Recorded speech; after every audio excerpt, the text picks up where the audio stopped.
Hey everybody, it's Jason Blaha here, and it's been a little while since I've talked about shoulder injuries. I know I've done some comprehensive stuff on this in the past, but there's a lot of new viewers around.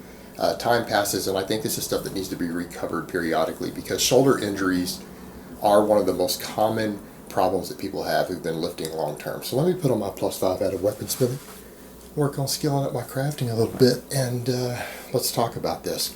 All right, guys, there's a few different primary causes of shoulder injuries, and they are in order, in my opinion.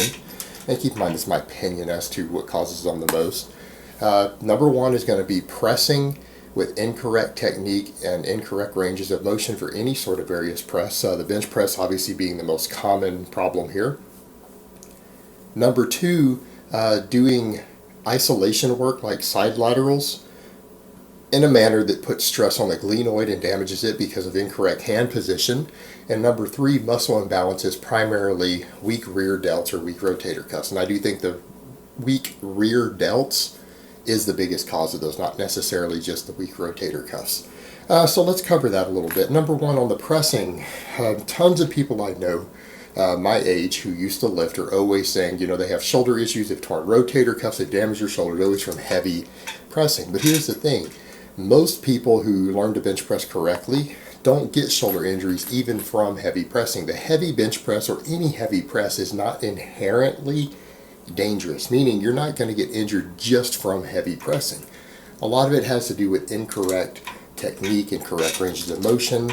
The biggest thing is that people who flare their elbows in any sort of press, and it's easy to teach people to do this on the bench press. You can do it on the bench press and people will get it as long as you can convince them of it if they quit doing stuff like these guillotine presses and everything. And the guillotine press is the worst.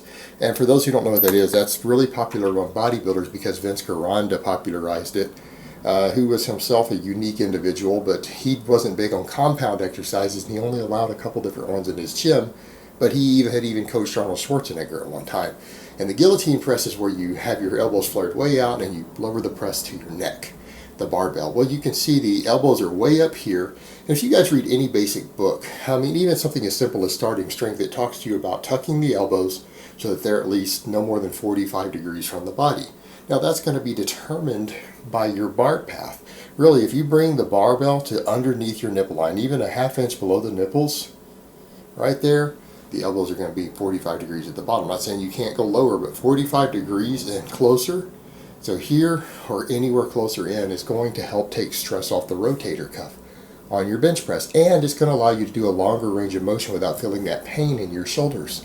So tucking the elbows. Now when you think about it, here's the other big deal. It's easy on the bench press, people get that, but what about dumbbell presses? Same thing. You'll see people who, again, they want to bring them up like this and come down. All right, look, if you have your hands like this to where the dumbbells are out, the end of the dumbbell is out, you can't get the elbow in position. Even if you tried to bring it lower, you can't do it. Look how your wrists and stuff bend. You can't get to that 45, then it hurts the wrist. So the only way to safely dumbbell press is to turn them in. And even on the incline, it's the same thing. How many guys do you see out there, they have their elbows flared way out, they're doing their incline dumbbells and they're like this.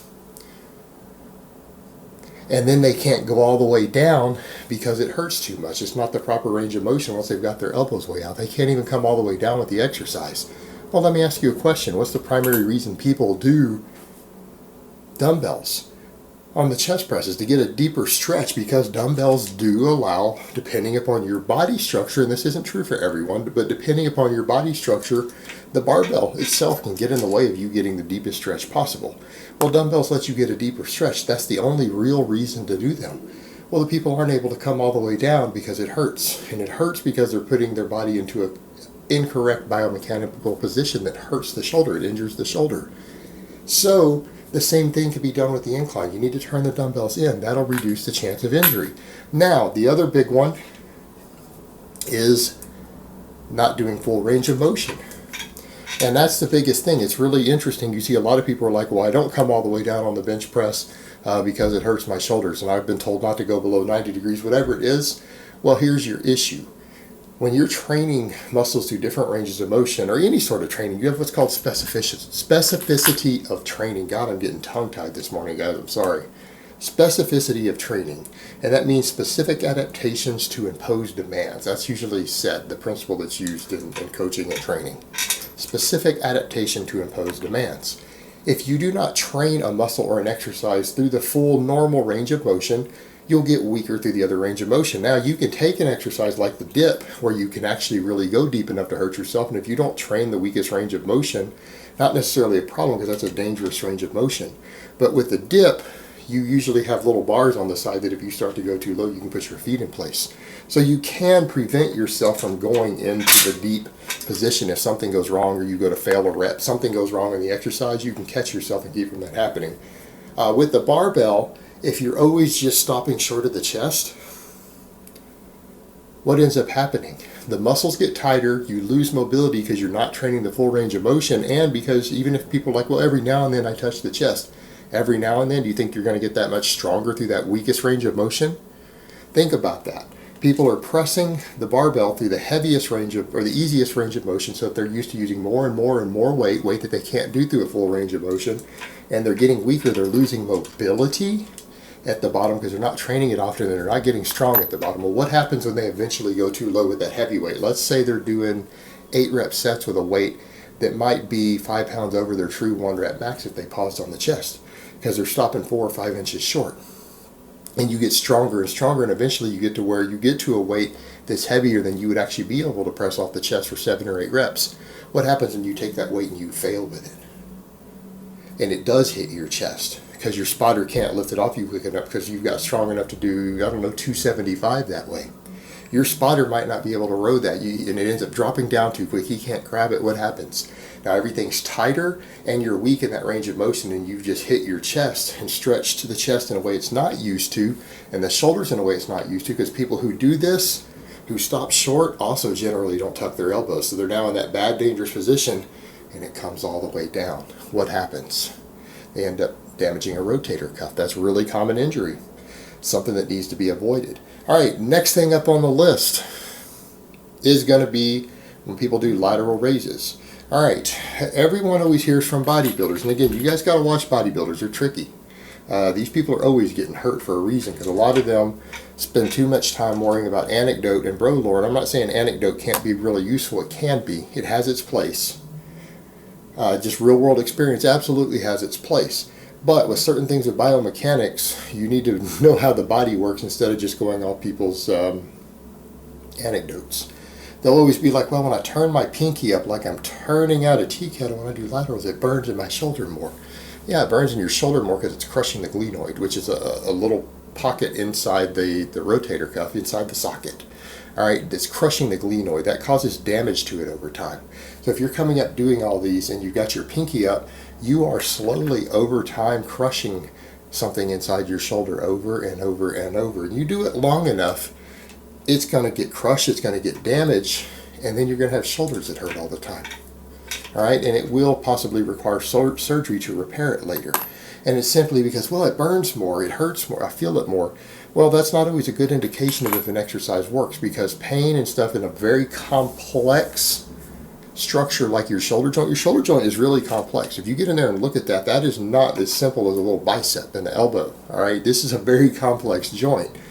Something hurting in there, even though you think it's a positive burn, you need to be leery of.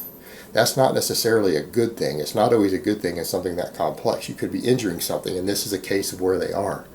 Side laterals or lateral raises need to be done with your thumb slightly up, because if your thumb is up more, no matter whether you do it to the front, the side, even if you're bent over doing them to the rear, it changes the internal structure inside the joint. That ball and socket joint, you see what you're doing? It's twisting.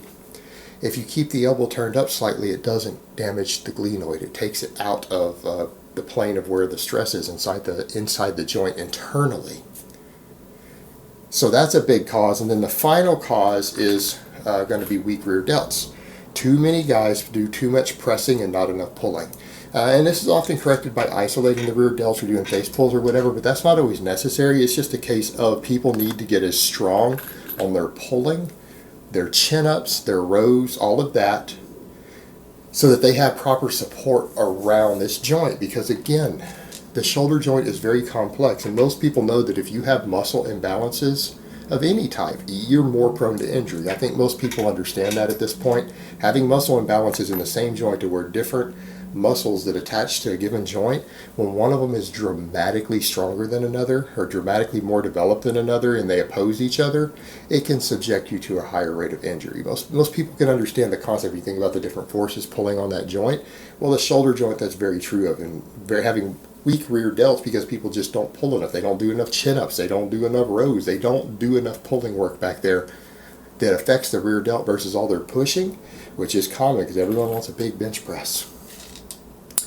It can cause less stability in the joint, and it can cause you to get hurt while doing various presses. So the best thing you can do for that is to make sure that your pulling strength and workload and volumes are as high as your pushing ones. Make sure that you're building all the structure up back here, not just up here. And that will help balance things out, and that will reduce the chances of injury of your shoulders. Alright guys, but that's really all I have to say on that today.